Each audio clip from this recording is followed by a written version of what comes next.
வந்து திருவிழா மாரியே இருந்தது. ஒரு பெரிய ரைடர் ஃபங்ஷனாவே இருந்தது. அண்ட் இந்த ரைடர்ஸ் எல்லாருமே வந்தது இன்னொரு முக்கியமான விஷயத்துக்கு. அது என்னன்னு பார்த்தீங்கன்னா, இன்னைக்கு பஜாஜோட NS 400Z வந்து இங்க இந்த கோரல் ரெசார்ட்ல அவங்க லான்ச் பண்றதா ஒரு பிளான் இருந்தாங்க. ஸோ அதுக்காக தான் இத்தனை ரைடர்ஸையுமே அவங்க இன்வைட் பண்ணியிருந்தாங்க. ஸோ நாங்க போம்போது வந்து பார்த்தீங்கன்னா, ஒரு பெரிய யூடியூபர்ஸ் அண்ட் ரைடர் பட்டாளமே அங்க இருந்தது. இந்த ஃபங்ஷனும் செம கிராண்டா இருந்தது. நெறைய ரைடர்ஸ் அங்க பார்க்க முடிஞ்சது. நெறைய யூடியூபர்ஸையும் அங்க பார்க்க முடிஞ்சது. அங்க அது இல்லாம நெறைய புது புது பைக்ஸும் அங்க வந்திருந்தது. அண்ட் இது எல்லாமே வந்ததுக்கான மெயின் ரீசன் என்னன்னு வந்து பார்த்தீங்கன்னா, கிங்ஸ் பஜாஜ் அவங்களோட புது ஷோரூம் ஓப்பன் பண்ணதும் அண்ட் இன்னைக்கு NS 400Z அவங்க லான்ச் பண்ணுறதுக்காகவும் தான். இந்த 400Z வந்து பார்த்தீங்கன்னா, ரொம்பவே கம்மியான காஸ்ட்.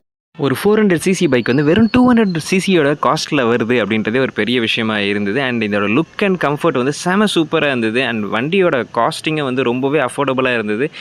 எல்லாருக்குமே இந்த பைக் நிச்சயமாக பிடிக்கும்.